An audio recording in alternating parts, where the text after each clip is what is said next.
Hey everyone, I'm Klaudia. I'm Sara. And I'm Tessa, and this is Checked Out with Green Hills Public Library. So for today's episode, we're going to be introducing ourselves, talking a little about what we do here at the library, what we're interested in. In our next episodes, we'll be delving a little bit further into topics that we choose. But if there's anything that you guys would like to hear us talk about, please drop an email over at ghpld@greenhillslibrary.org. That's ghpld@greenhillslibrary.org. So to get us started in our introduction, we want to talk about a little bit of what we do here at the library. I am an adult services associate, so I work on cataloging our print materials. I work on adult fiction and nonfiction displays and our adult book boxes that you can check out every month. Similar to Sara, I'm a youth services associate. We share similar responsibilities, just in the different departments. I also do our print cataloging. I do our young adults, so our teen displays and shelf talkers over in the Hangout. I do hold a couple programs for teens, like our About the Artist program. And right now, my big focus has been introducing and getting through our 3D printer requests. If you guys ever want to submit a request, we have our lookbooks at Youth and Adult Services, and there are forms that you can fill out, and you can also find more information on our website. Just like Tessa, I also work in the Youth Services Department. I am the Youth Services Librarian. I'm in charge of the volunteering program, so if you guys need your service hours, come on over to the Youth Services desk and talk to us about it. I'm also in charge of outreach events, getting to know the community better, school story times, and I also buy and develop the collections for juvenile fiction and youth nonfiction. A little bit about how I got here. So I got my bachelor's degree in psychology over at University of Illinois at Urbana-Champaign. I originally wanted to get my PhD in clinical psychology and become a clinical psychologist.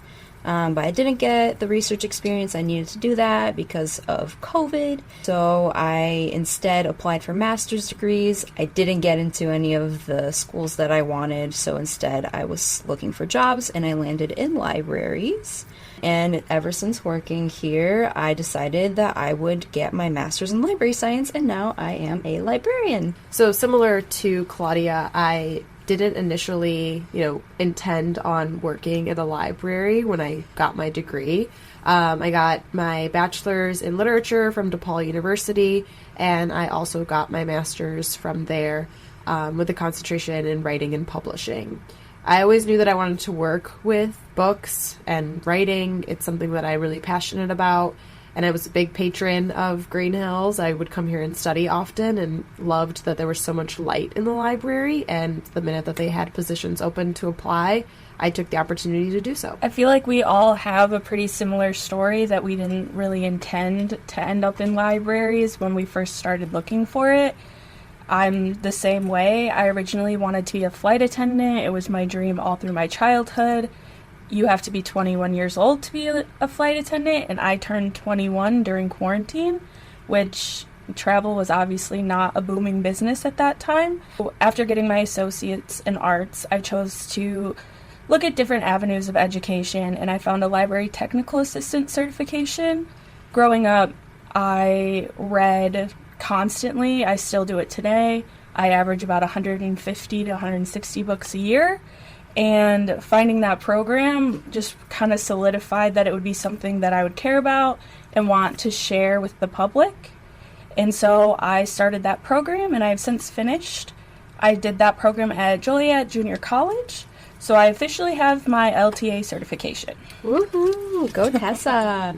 Yeah, I'm really happy with where I ended up too. I mean, as a kid, I loved coming to the libraries, and I would read all the time.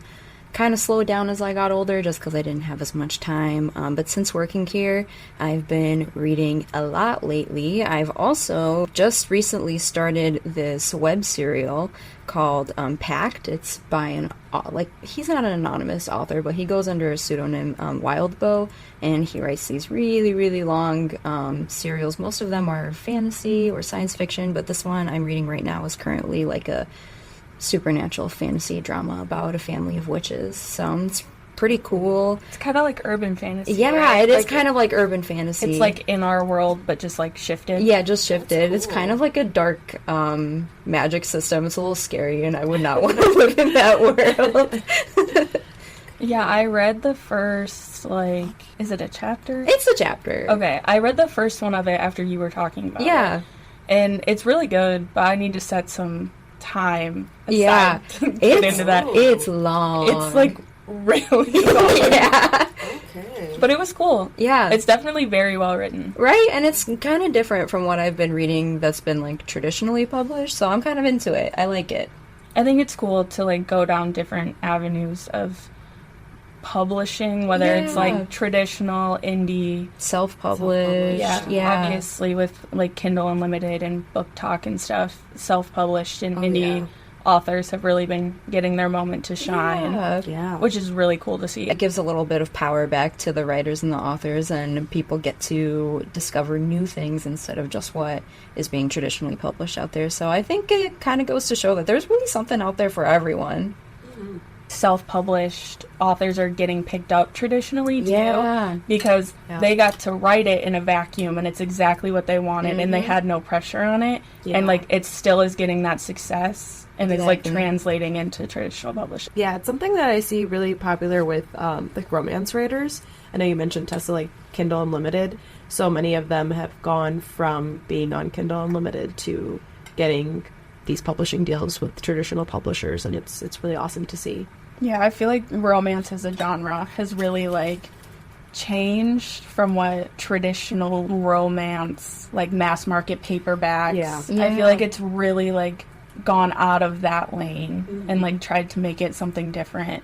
I agree. It feels a little bit like a rom-com resurgence, which I really, really like to see because, you know, back in the day you would think like romance novels and you would think of your like little harlequins that your mom would like read, right? But now it's a little bit different, and it's really cool to see that a lot of these books, like Emily Henry's books, are starting to get movie deals too. So I'm a huge fan of early 2000s rom-coms. I feel like we're going to see a little bit of a good rom-com resurgence, which I really want because I've missed those. Right? Media, like, shied away from that. Yeah. And it became more historical and, like, big, like, fantasy or, like, sci-fi, like, superhero movies. Like, we went really hard in that, and it felt like everything really sad historical dramas. Yeah. No, not the sad historical. No, it was all either like high art indie films, like A24, or big action blockbusters. I do love an A24. Oh, me too. I'll watch an Like, I do A24 movie all day. Last one that I watched had Paul Mescal in it, and I thought it was really, really great. It's available on Canopy. If anyone is interested, we do have it through the library. Yeah, that's how I watched it, and it was really great. After Sun, that's what it's called. I really recommend. He does great work in that film, and it's beautifully directed. Speaking of A24 films, a book that I think would be so good as an A24 film is Bad Cree by Jessica John, which we do hold at this library. So if you guys are in for a psychological / supernatural thriller, I think you should check it out. I talk about this book to everyone, okay? She made me read it. It's good. It's so good. It's a great debut novel. This is her first novel. I really want to see what else she's going to come out with. I agree. I haven't seen anything Me yet. neither. I follow her on Instagram, and I'm like, come on, girl. Like, are we going to write? It does keep getting, like, renewed in publishing. It came out with a paperback. Yeah. And I think in a few different countries, too. Yeah, it did. So it's, I think it's gotten some pretty good success. I would really like to see what else she's going to come out with. I'm not super big on psychological thrillers or anything scary. I'm a little bit of a scaredy cat. But I saw the cover of the book when I was just like scrolling through what we had in the catalog one day, and I read it over. And so it's about this girl whose sister recently died. She's been kind of distant from her family lately. But she starts having these really realistic dreams where whatever happens in them, she wakes up and she finds herself in that same situation. So the book starts off like really fast where she has a dream where she's holding a crow's head in her hand, and when she wakes up there's a crow's head in her hand. And it kind of just spirals. It kind of just spirals from there. The author is Native, and so is the main character in the story and the family in the story. So it kind of delves into some Native mythology too.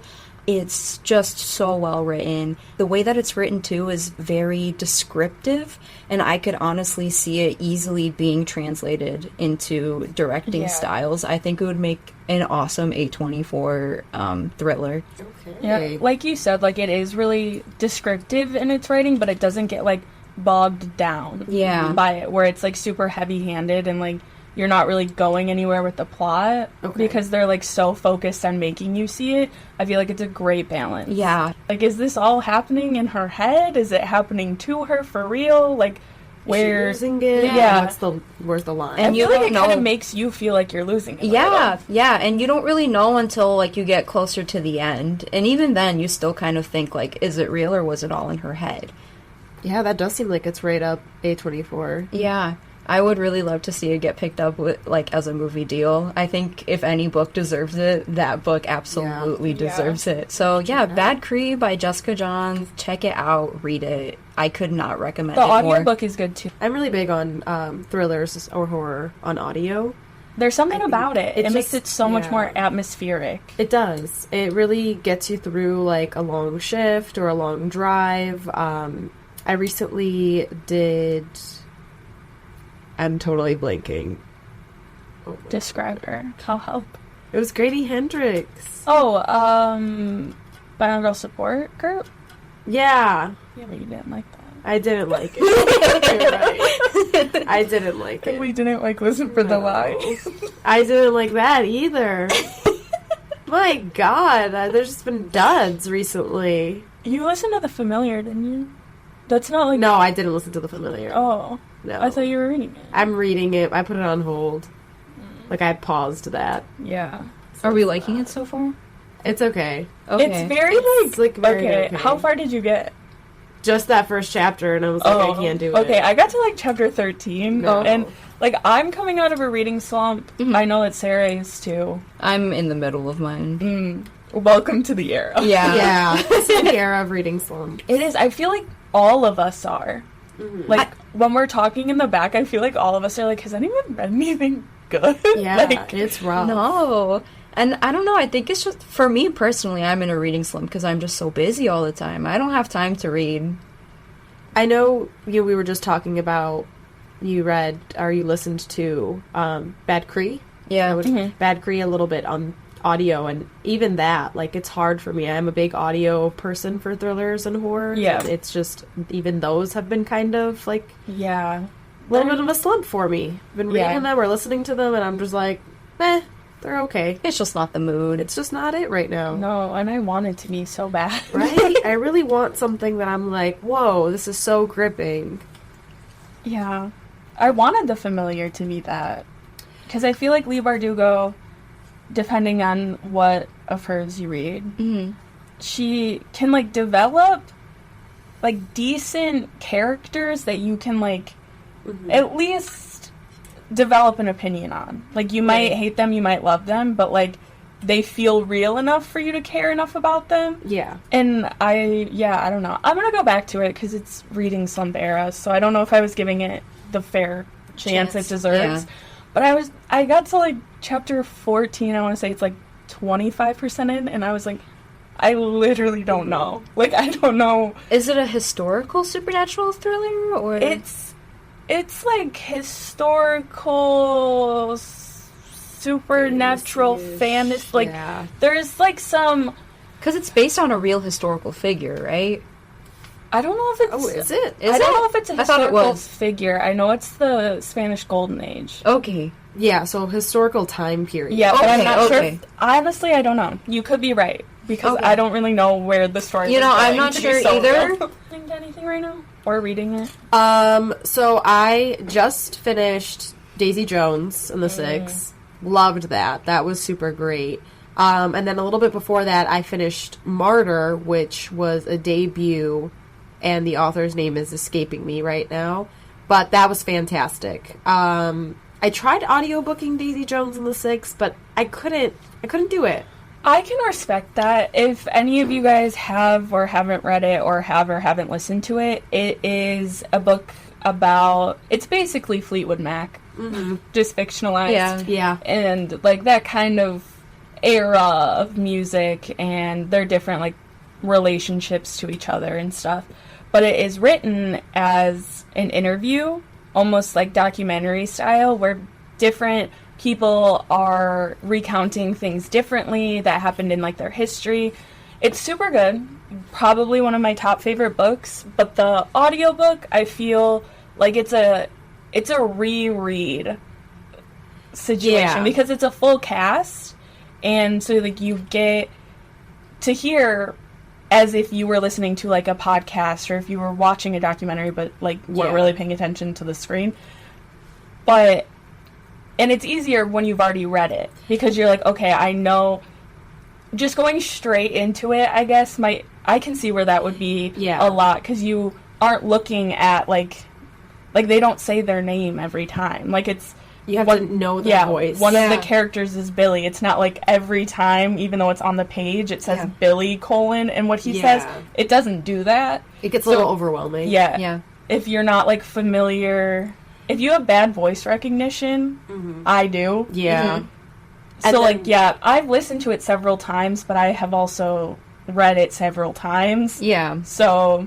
I think it also, like, it doesn't help that I listen to my audiobooks on, like, at least 2 times speed. Oh, same. So, full cast, and, like, they all have different voices, but when you're listening to it at, like, it gets a little 2.5, like, they all kind of sound the same.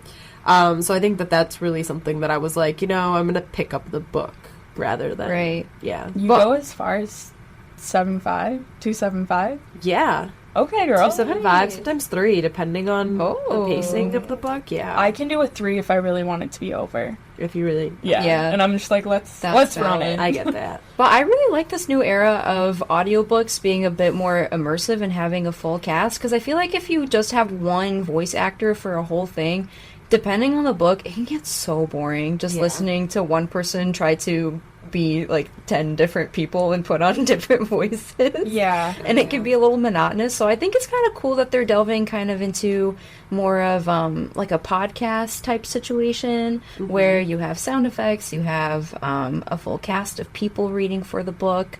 I don't know if you guys recently saw 1984's new audiobook with Andrew Garfield and oh man, his name is slipping me. Andrew Scott. Andrew Garfield and Andrew Scott. And honestly, I heard like some snippets of it. It's really good, and I don't even like 1984 like that. But I mean, the way that they act it out makes it more engaging, which I think is going to be really great in the long run for different kinds of readers, but also for high schoolers who have to have it for reading. If I was listening to 1984, I would be way more engaged than when I was reading it, because it was. I mean, if you've read it, it's dry and it's confusing once they start talking about that double think, double speak stuff. Yeah. I know that I think it's an Audible exclusive. Brandon Sanderson has, if you have never read Brandon Sanderson or know who he is, he writes very, very high fantasy, very long novels, and they're all interconnected. Like, they're separate series, but they all take place in the same universe. There are, like, connectors throughout them, but I want to say it's The Way of Kings, so, like, the first Stormlight Archive book. They have, like, a full theatrical audiobook, and I really want to listen to it. It's on my list. I honestly really wish that I could listen to audiobooks in my car, but I feel like that just takes too much mental effort when I'm driving. So I tend to listen to music. I'm really into... I mean, I'll listen to literally anything. I have a 10 million playlists on Spotify according to mood, genre... what I want to listen to. Even sometimes, like, I'll make it based on the books that I'm reading.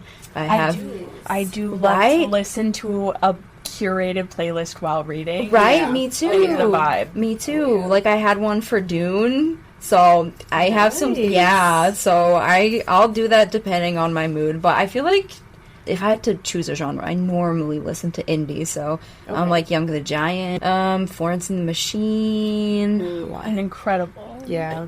Boy Genius, and like all their separate music too. Yeah. Yeah, and Taylor Swift too. But honestly, I am not a huge fan of the last two Really? albums that recently came out.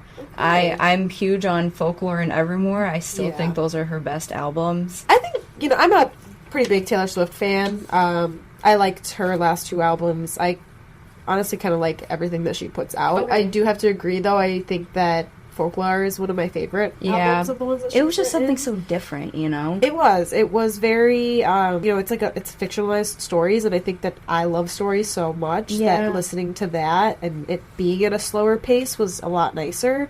I enjoyed it. I'm a big fan of Noah Khan, too. Love his work. Love Noah Khan. Yeah. Seeing him in Denver in June. Oh, nice. Yeah. Yeah, big fan of him. I really like SZA, too. I think that she just has beautiful lyrics. So I'd love to see her in concert, too. I heard she's pretty great. I feel like we have overlapping music tastes. The three of us often enjoy the same things, a Venn diagram, so to speak. Yeah, we all have like yeah. a lot in that center part, but we'll like split off in our different things. I feel like music is probably the one that we stay on the biggest same track of. Yeah. Oh, yeah. I feel like our biggest differences come from books. Books, Like yeah. our genres. Absolutely. Yeah. Often we'll find books that overlap, but as far as our like everyday genres, I read a lot of fantasy. I also read a lot of YA or YA fantasy. I think that it benefits me in my job, obviously working in the youth services department. Right. But at the same time, like when I talked about Brandon Sanderson, his shortest book is like 800 pages. Yeah. Yeah. And like it's so good. He's so good at what he does. It's great. And a lot of adult fantasy is like that. It's that long, and it has to be to make it what it needs to be and make the world feel real as much as it can be. Right. But I think that YA fantasy is such like a special thing. Like there's world building, and does it always make sense? No. But like, do you really care? Because it's like it's not that deep. No, and a lot of times it focuses mostly on like drama or romance as well. Right. And yeah, it becomes more like you're rooting for the characters inside this world that's slightly shifted from your own. In adult fantasy, you're like dropped into a completely different world. Right. And there are YA fantasies that feel like that, but I feel like YA fantasy is really in a popularity resurgence right now. I feel like a lot of people on like the internet and stuff are talking about series that were older. Yeah. And they're kind of making their comeback, like the Shatter Me series. I know we have tons of teens asking about that, and if we have the next one, and they want to place holds. And I had actually never read it, which is kind of crazy because it was like our era. I know. Yeah. when they were coming out. Right. And that seemed very bizarre. And I had no idea that they even existed until like recently. I knew that they existed. I don't know why I never read it. It definitely was not as popular as it is right now when Right. it came out. But I just read the first 3 of them, Okay. and like they're so fun. Nice. Like it's nothing groundbreaking. It's a YA dystopian. It's giving the Hunger Games. It's Right. giving Divergent. it's entertaining. Yeah, but Exactly. it's so fun and it's so fast, and I completely understand why people who aren't into reading would devour them. Yeah. Right. Because like I will sit down for 4 hours and completely like It's a cover to cover and It's then a be like, gateway okay, into yeah, reading, absolutely, which is nice Yeah. for teens and other young adult readers that want to get into reading. yeah, for sure. So, oh, that's cool. So if you wanna try something out, for sure, go for it. Series, okay, Right? I primarily read romance. That's like my big wheelhouse. I also really like a good lit fic. I think that they kind of keep me on my toes sometimes. I like to see, the new perspectives that come out, the different types of writing styles that come out. I think that literary fiction is kind of where people get to play around with structure more. So that's always interesting and engaging to me. And they deal with a lot of like real world issues that I like to read about, and just kind of get the takes of different people on different authors and how they feel about them. But romance will always just be, I'm a diehard romance girly here, so that's my favorite. I'm a big Emily Henry fan because I feel like she kind of plays along the lines of literary fiction and romance, and I'd love to see her like do a whole literary fiction. Yeah, we were just book. talking about that when Yeah. Funny Story came out. That you were Yeah. like, it's so close, and I It just really is. want her to like go for it. I Yeah. think it would be great. And she's like, she takes risks and changes it up, because She does. Emily Henry's first few novels are YA sci-fi. Yeah. Yeah. And like, she really said, I'm gonna do something did that completely too. different. Yeah. Yeah. And I really respect that in an author. I mean, similarly to Sarah, my two big genres that I would read were lit fic and romance. For me, I think lit fic was mostly my wheelhouse. Like, my all-time favorite book is The Secret History by Donna Tartt, and what makes me really like this book is her prose. I really do appreciate structure and prose and wording in a book. I like when authors play around with it, and I think that's also why I like Emily Henry so much, just because it is different from other romances. Just like you were saying, she really tries hard to do something different, and I would also like to see her do lit fic in the future. But honestly, recently I've gotten super into sci-fi, and I think that's kind of interesting because I was never really into science fiction, but I mean, I started to read Dune and I'm almost finished with it. Really? I'm almost finished with Wow. it, but I am in my reading slump, so it's been on pause for a little bit. But I really enjoy the drama of it. I think if you like lit fic, science fiction and fantasy is also good to kind of steer into, because a lot of these authors play around with world building and structure and also wording, which I think there's a lot of overlap between people who like lit fic and science fiction. That's just what I really liked in Dune so far. I really liked the world building of it a lot, and also just the drama of it all. It's a little slow at first, but once that big incident,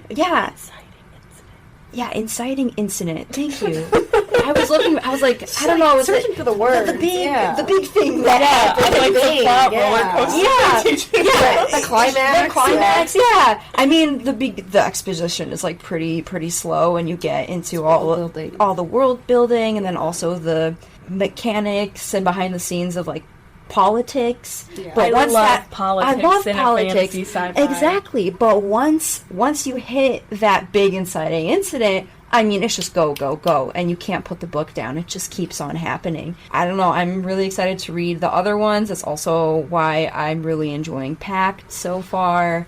And I also picked up a couple other books that I thought were interesting that are also sci-fi and fantasy. So I think for now I'm going to be reading mainly sci-fi and fantasy, and I'm really excited. I really am. I'm enjoying it a lot so far. It's so interesting how tastes will change. Yeah. Because, I mean, we've all worked here about, like, a year and a half, 2 years? Yeah. Yeah, we're all about there. And I remember when we first started working together, Klaudia, like, you were, like, not a fantasy girl. Yeah. Like, you were like, I don't know, like, I can't, like, get into them. Dune changed you. Dune changed my life. It's the title of the episode. No, literally, Dune changed my life is the title of the episode. I mean, listen, I gotta hand it off to those TikTok editors, because I would see those Dune edits on my For You page, and I'm like, I gotta read this book. I gotta watch this movie, and I gotta read this book. I can't wait for you to finish it. Yeah. So I can watch it. Yeah. Next episode, you're gonna have to give us a movie review. Absolutely, I will. I'm so excited. That means TikTok, you gotta... Oh, I gotta read it. All right, I'm on a time crunch now. Good, I'll do it. You dip into fantasy sometimes, Sarah. I do, yeah. I'll dip into fantasy occasionally. Fantasy romance. Yeah, it will have to have the romance in it. I think that I dip more into thriller horror than fantasy sci-fi. I don't know. I wish I was more of a sci-fi fantasy girly, but I feel like it takes finding the one that like really clicks for you. Yeah. And then once you have that, it's easy to weed out which ones you're like, oh no, like that one's not for me. yeah. Because there's different kinds. It's a commitment. Like, I can respect the hesitation. Yeah. Because, like I said earlier, they're 800 pages. Right. I think that I am more of like a character-driven reader than like having this nice, beautiful setting put out for me. Or maybe I prefer more plot than like having the world building. I think maybe that's kind of what makes me distance myself from starting a sci-fi fantasy, because there's all of that world building. Yeah. And I don't know. I mean, in high school I read like Tolkien, and that like he does a bunch of world building. Like, it's just pages and pages of it. And I think he's that's very heavy-handed. Yeah, for sure. So I think that makes me away from it. I'm like, oh no, like I'm gonna pick this up and it's gonna be Lord of the Rings or The Hobbit, and yeah. I think that it also changes too if you get through the first book of the series. When you get into the next books, they don't have to do all that anymore. Yeah. And it becomes a more character, plot-driven story. And, like, yeah, of course, there's always going to be things that come up that they need to explain as time goes on and things in the world change. Yeah. But, like, if you can get, like you were saying with Dune, Claudia, like, once you get through that starting point of, like, I have to set the scene, and then you get through it, I think that the characters and the plot become more important than anything. Yeah. But, like we've said, it's a commitment. Like, you have to commit to get there to make it happen. Although I do think that not to shamelessly plug, but I think if you like character-driven stories, I think you'd like Pact a lot. Okay. I think that would be, like, a pretty good commitment for you, too, just because, I don't know, you'll see, like, a book and it's, like, this big, like, super thick, and you're like, oh, I don't want to read this. But even though this one is pretty long, it's broken up by chapters and arcs. Okay. So, and it's on the sidebar, so it doesn't really feel like... No, it doesn't. You're reading a lot. Yeah, like, I read that first chapter and I was like, oh, I'm done. Yeah. And right, Tessa? It's pretty character-driven from the start. I mean, it's told in first person. He has a very strong voice, and he's kind of like a sassy character. It was written, I think, in like 2014, 2015. So I think if you like that era of like 2010s, you'll like it. I think that's also like another thing for me. Like, you mentioned it, I had completely forgotten that for me, reading something in third person, it is so hard for me to get into that. I feel very formal sometimes. Third person, like, man, I want to break it so bad. Like, I want to, because I limit myself so much, so I want to be able to get past that. And I don't think you're giving yourself enough credit. You try. Yeah.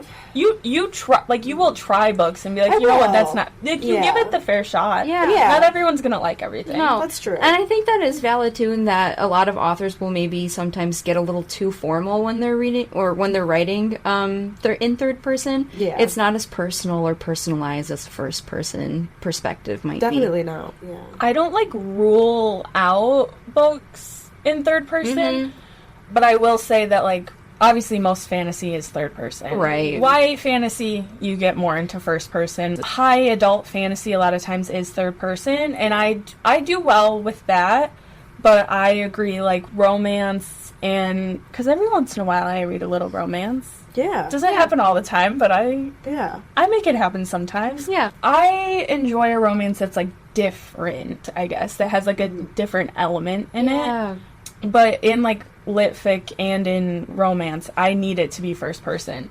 Yeah. I think when it's, like, in our world, like, the world that exists, like, you want to feel as connected to those people because you want it to feel like it's, when you're connecting with the story and, like, what the characters are saying and, like, the messages and the emotions they're going through, like, you want to feel like it's your friend telling you about it. Yeah, exactly. Yeah. And it makes sense for those high fantasies to be in third person too, because you have so many characters that you need to keep track of. That's so true. It makes sense for it to be third person omniscient for all my kids out there who are learning about first, second, and third person. And you know, when it comes to books that are in our world, you already know the world. So I don't know, I feel like how awkward would it be for a high fantasy to be in first person and it's just like some guy explaining to you how the world works. Right, and, like, you need to be able to step back from it in fantasy because, like we were talking about with Dune, like, there's politics going on. Exactly. Like, the politics become the plot, but you have to understand them for it to become a plot. Exactly. And it, like you said, it can't just be some random guy being like, hey, these nations hate each other. Right. This is the situation. We're probably going to go to war. It's fine. Exactly. And with third person, you get to see it from different characters' perspectives, too. Like, it doesn't just focus on, you know, this one family or this one character. It will switch perspectives, so to speak, so that way you kind of get the full picture. Whereas, like, I feel like that's not as necessary in things like lit fic or romance. Yeah, because fantasy, like, you need to know more than the characters know. Exactly. To make it work. And in lit fic, in romance, even in thrillers, like, well, I guess especially in thriller, like, you don't really want to know. You don't want to know more than the characters know. Right. You want to figure it out with them. You want to feel like you are, like, in that person's head versus being in the world that a fantasy can. Exactly. Nice. I feel like you don't really see second person all that often in books either. I do know that so everyone out there who loves, like I do, the Netflix series You, there is a book version, and the book is told entirely in second person, which I think is really interesting and makes it kind of scarier. Have you read it? I haven't read it. I've just seen snippets of it, and you know, I've watched the show. Right. So when it's honestly a lot scarier. I feel like in the show they set it up so that you sympathize with Joe a little bit more. Yeah. And I hate how sometimes I'm like, why do we kind of think the same way? Is he kind of real for saying that? But in the books, he's terrifying. Yeah, I have read it. I read it, like, as the first season was pretty big. Yeah. And, yeah, they definitely take a different approach. Mm-hmm. The book is... I wouldn't say it's scarier. Okay. It's more intense, and I think a lot of that does come from second person. Right. That's awesome. Like, it is very much like... Oh, that's really cool. Like, if you've seen the first season, you are Beth. You are reading it. All the voiceovers in the show, when he's like, you do this, and you do that. Like, that is the book. Hello. You're reading it, and you're reading big chunks at a time. You get to a point where, like, you're like, oh my god, he's watching me. You are Beth. Yeah. It's kind of crazy. You start to feel paranoid. Like the show? I do like the show, but honestly I kind of fell off of it. I really liked the first 3 seasons, and then after that I don't think I finished it. It just starts to kind of get repetitive. I feel like nothing's ever gonna beat that first season, because that first season was crazy. I do love season 2. Season 2 is also good. I just really love Victoria Pedretti. I think she's an amazing actress. She is really, really great. Speaking of her, my favorite show of all time is The Haunting of Hill House. Oh, yeah. This might sound crazy to say. It's literally a comfort show for me, which is... yeah. I watch it all the time, and it is just as emotionally devastating every time. Yeah. But I think she's great in that show. I think her main part of that show is one of the best twists of all time in a show, especially in, like, a horror, gothic kind of show. Like, right. Yeah. I'm not going to spoil it for you, because it's crazy to watch that scene. Like, Mike Flanagan killed that scene, and making it, like, having it all come together in such, like, a visual, visceral way. I have qualms with Mike Flanagan's other shows, but I think that... Midnight Mass. Yeah. Yeah. But Haunting of Hill House is his magnum opus. Honestly, I agree. Be better. Yeah, I agree. Really Midnight Mass could have been so much better, in my opinion. It starts really good. It does, but I can't watched that stand one. monologues, and that entire show is 90% monologues. It is, yeah. Is it? Yeah. I don't mind monologues too much. It's just so Mike awkward to Flanagan me. loves monologues. Yeah, he does. Speaking of, like, comfort shows, do either of you guys have shows that you watch constantly as, like, a comfort to you? Oh yeah. I'll pivot. I know that, like you said, The Haunting of Hill House is kind of yours, so I'll pivot to something more comedy. I really love Dairy Girls. I think that it's such a well done show. It's hilarious. I love that there's a historical element that's weaved into it. It takes place in Northern Ireland, and I love Ireland, so it's one of my favorite shows to watch. And they're, like, really short episodes. They're about 30 minutes, so you just pop one in.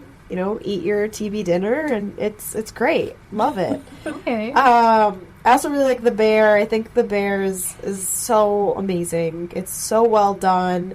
The character development is just brilliant, and I cannot wait for this next season to come out. Yeah, nice local show, right? Yeah.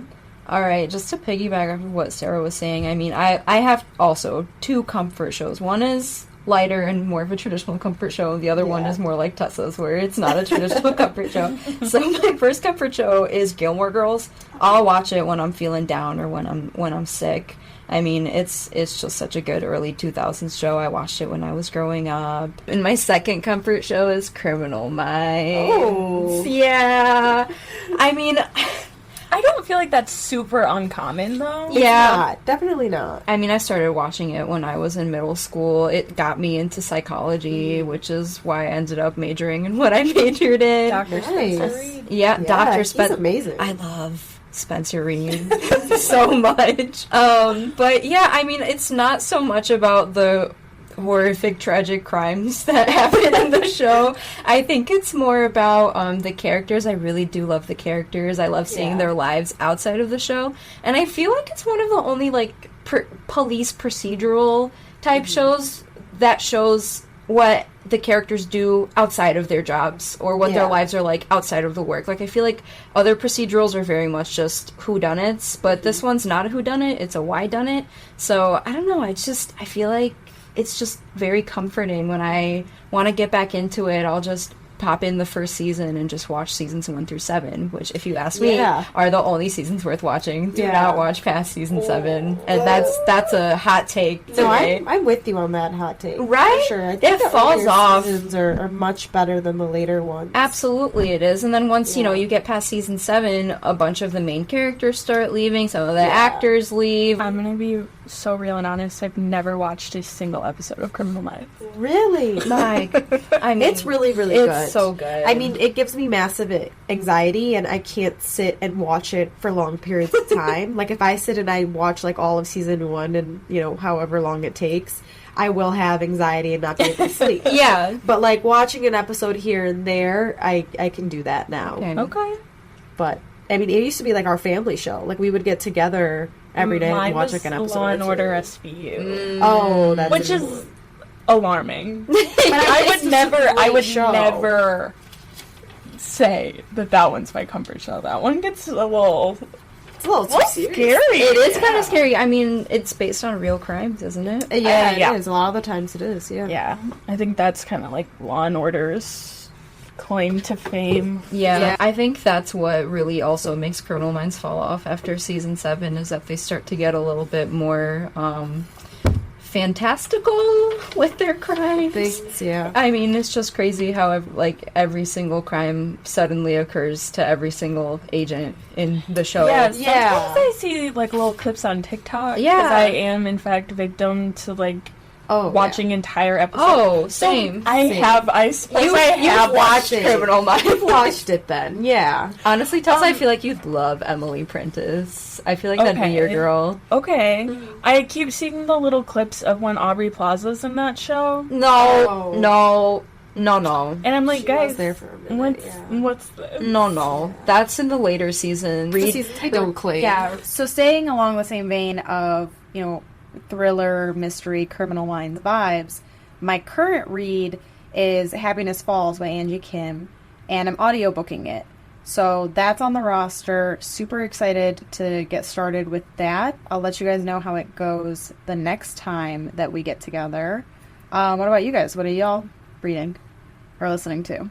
I just recently bought The Bone Season by Samantha Shannon, but she's interesting because it's like a sci-fi fantasy dystopian something. It's adult.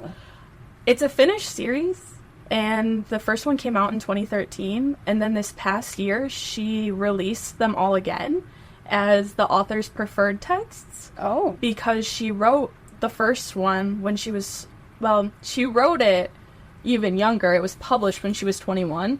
and she like went back through it and wasn't happy with it, and she openly was like, there are plot holes, some things don't make sense. Like, they made sense to me because I knew the world, but like because I was young and like coming off of writing Priory of the Orange Tree and A Day of Fallen Night and like those big expansive worlds, she went back to it and like filled in what was wrong. And I've never read it, but I have the OG version that I've had for like years and just haven't read it. And so my plan is to read the preferred one and then read the old one. But I was looking, even the chapter titles are different. Oh. Yeah. So that's the plan right now.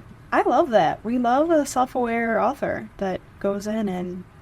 Well, when I first heard about it, I was like, oh, money grab? Like, Yeah. you finished your series and now you're like... Trying to, like, bring it back up again? Yeah, because, like, Priory of the Orange Tree and A Day of Fallen Night, and honestly, the Bone Season books, they're all very long. Yeah. So I was like, you're cooking up something that's going to take you a long time, but you want to fill it. Yeah. And so I was hesitant about it, but then I, like, looked at the differences, and I was like, oh, no, you, like, really went back in there, and you, like, really, like, the first paragraph is almost completely different. Oh, wow. Yeah. So I'm excited. It's like the same ideas, but she like seriously went back and like rewrote stuff. Like, I don't know. We'll see. We'll see how it goes. That's exciting. I'll keep you updated on my thoughts about it. Absolutely. I'm currently reading Pact, like I said before, whenever I have downtime, but I am going on a trip this week.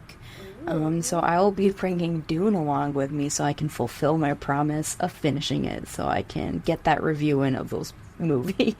Yes. Yeah, that'll be fun to circle back to. I know. Yeah. Because you'll be able to finish the book and then, Watch the movie. yeah, maybe by the next time we record, you'll have Exactly. had time to watch them. Exactly. I'm excited to hear what you think about it all.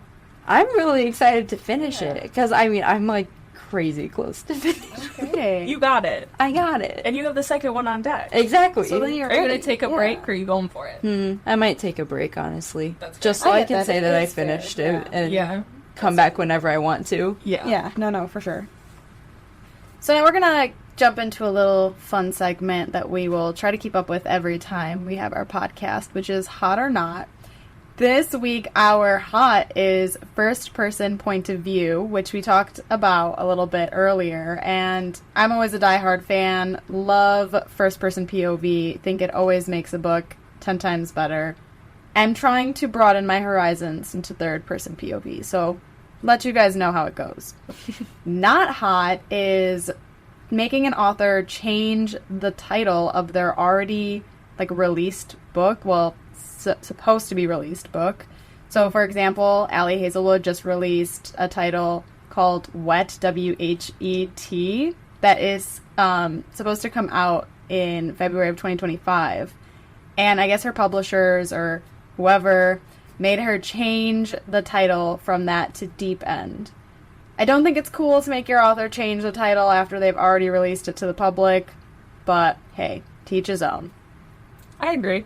Yeah, Right. me too. I feel like it takes a lot of the power away from the author, which we talked Yeah. about earlier in this podcast about how we feel like publishing as a whole was letting the author kind of have more power back with having like indie authors trad published and stuff. Yeah. But clearly it's not always perfect. No, yeah. All right, so this concludes our episode. Thank you so much for taking a listen, guys. I'm Klaudia. I'm Sarah. I'm Tessa, and this was Checked Out with Green Hills Public Library.